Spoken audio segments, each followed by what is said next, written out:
Welcome back to part 2 of Article 13. In part 1, we discussed how we've all been fooled into voting for candidates that don't represent us. And the election of these candidates has undermined our families and our country's future. So today in part 2, we're going to discuss how we begin electing people who haven't made a deal with the devil. But these candidates are nowhere to be found around this Capitol building. And with the system rigged against electing honest Americans, is it hopeless? Should we just give up and complete our death march? I don't think so. But that's what they want you to do. They want you to just keep doing things the same way and just hoping it gets better. But that's the same as giving up.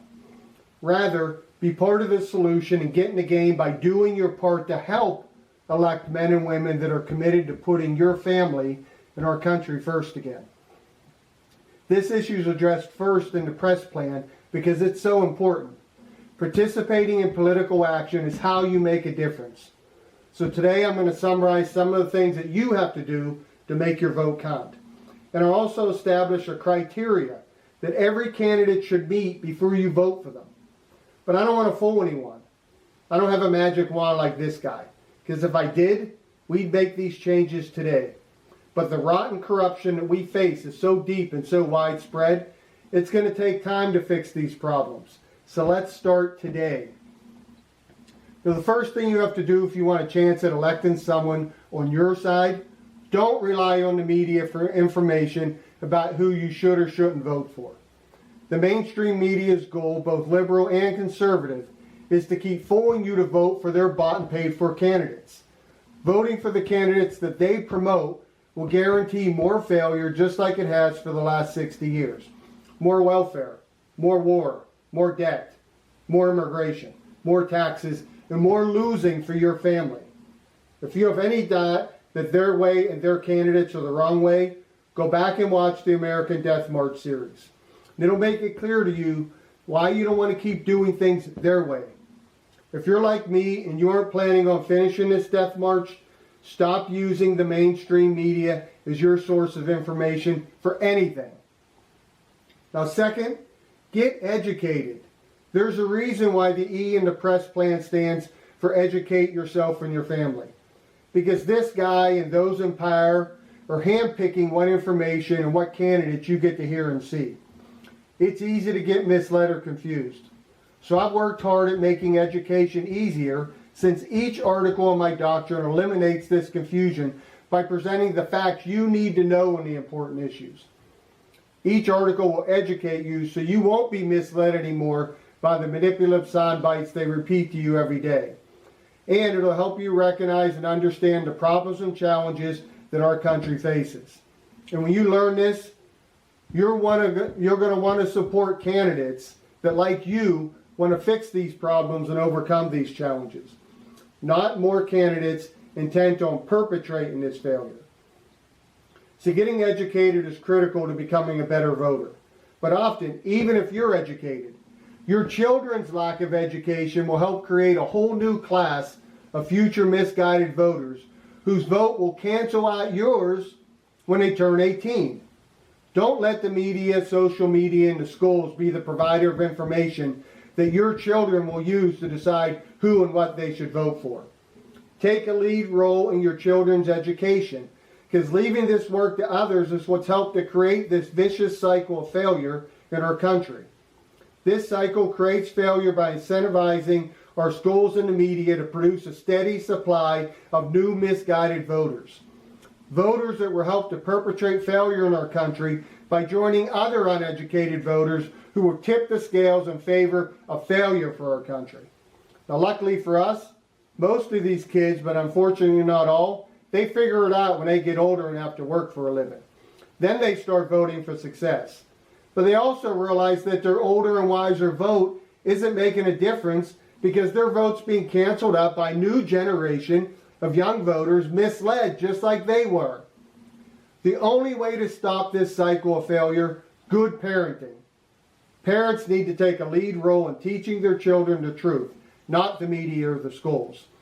Parenting based on the fact that almost always wins out over the propaganda that our children are exposed to every day. And our leadership will make them educated voters from their first vote. And when this happens, we break the cycle and we tip the scales for success.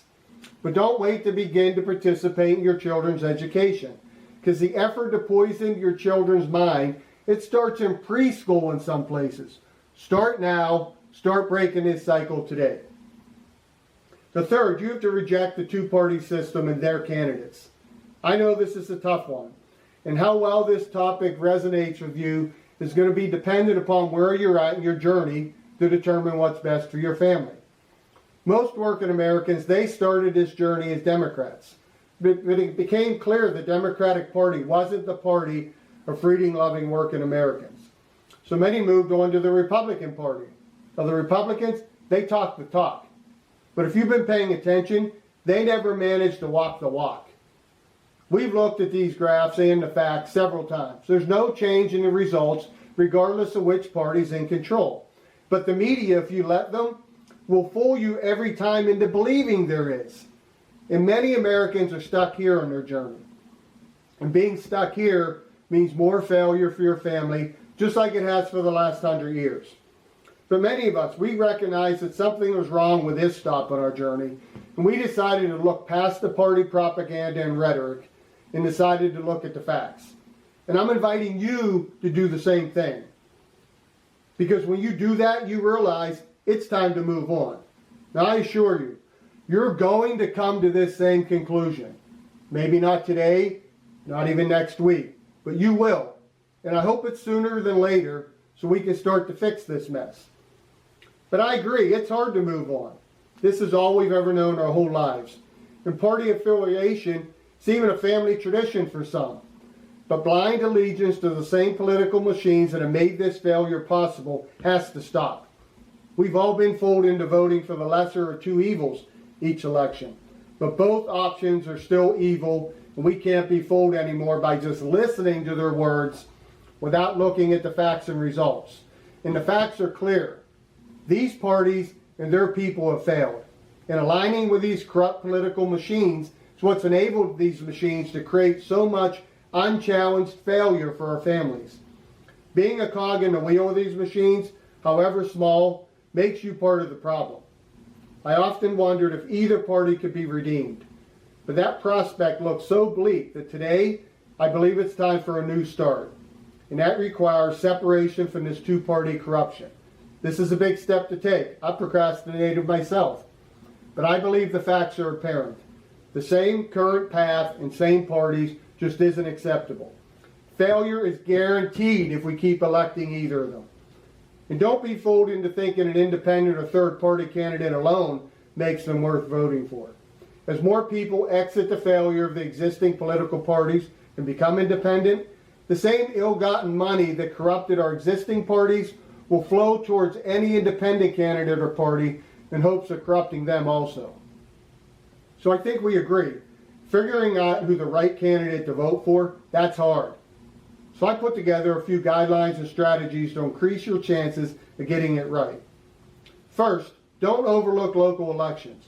Start with candidates that you know and trust to create a foundation of change in your community. Every office counts too.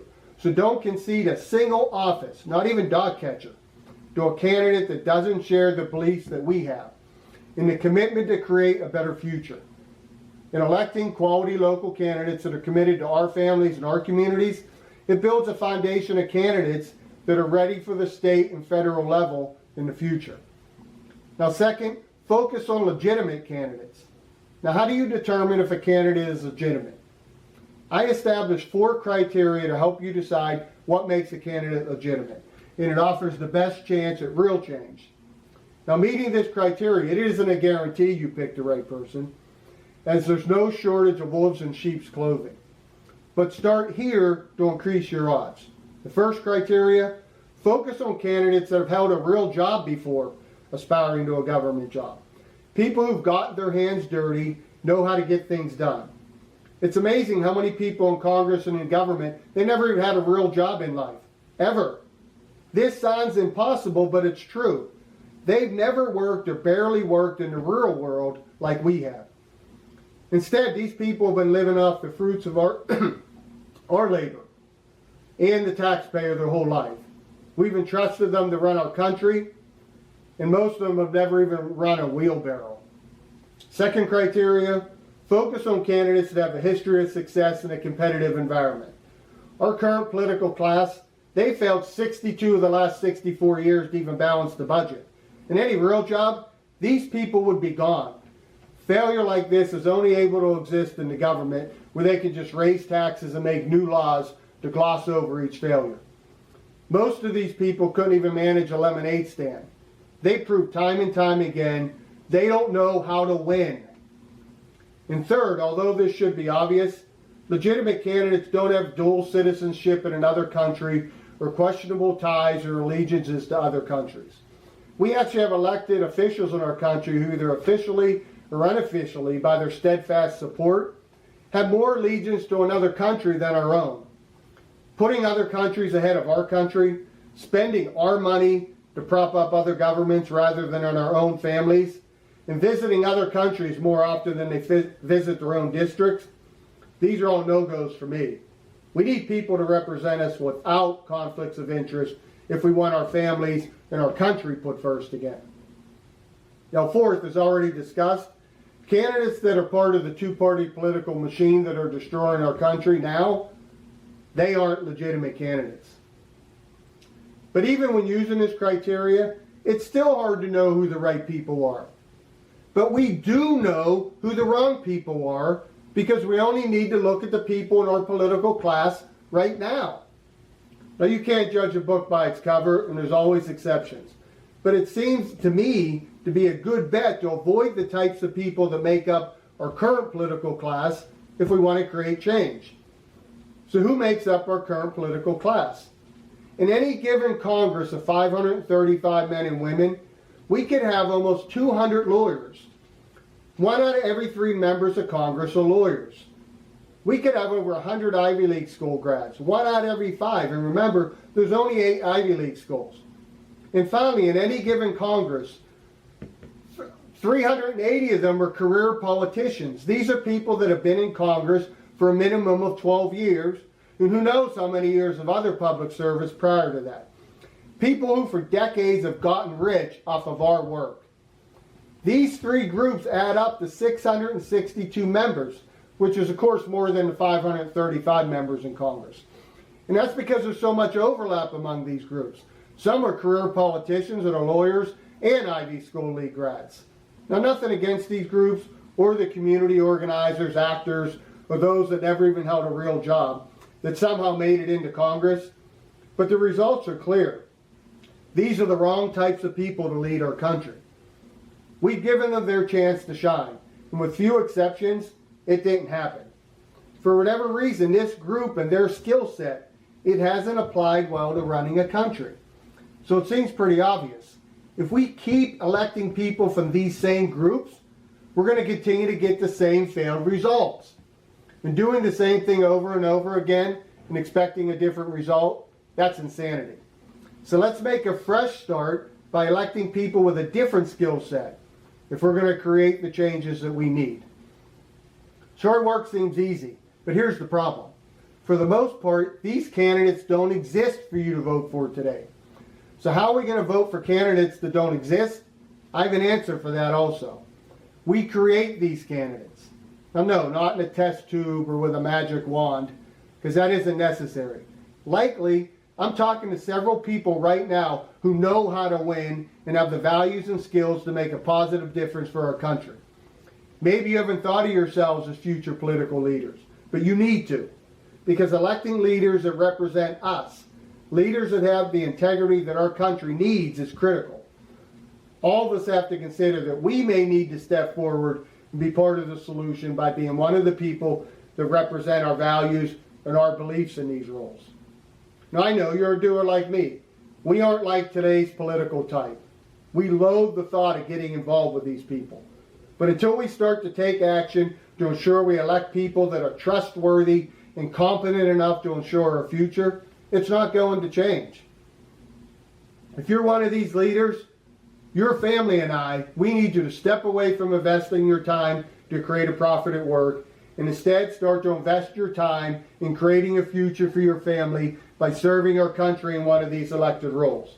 Because to fix these problems, we need the best and brightest in these jobs.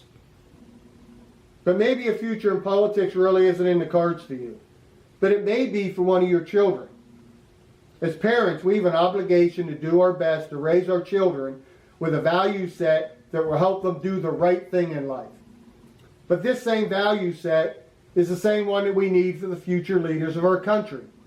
We need to stop leaving the important work of ensuring our future to other people's children that don't appear to have been raised with the same values that our kids were.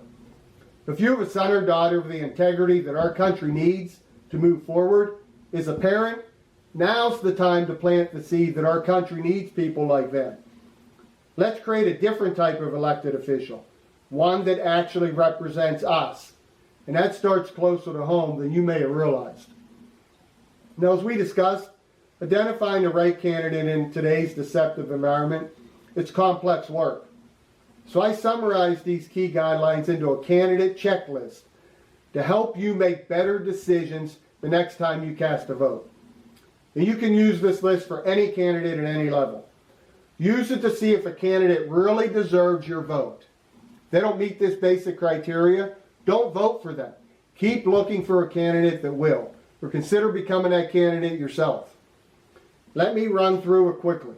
Does this candidate support the principles and the doctrine? Does the mainstream media support this candidate? Is this candidate part of the two-party machine? Has this candidate ever been gainfully employed in a real job? And no, a community organizer is not a real job. Does this candidate have a history of success in a competitive environment? Does this candidate have a sole allegiance to America? Is this candidate a lawyer, an Ivy League grad, or a career politician? If you start to vote for candidates that meet these 9 criteria by having a check in all the green boxes, I promise you, we'll begin to create positive change for our families.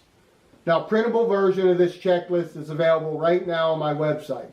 So print it off and put it to use before you cast another vote.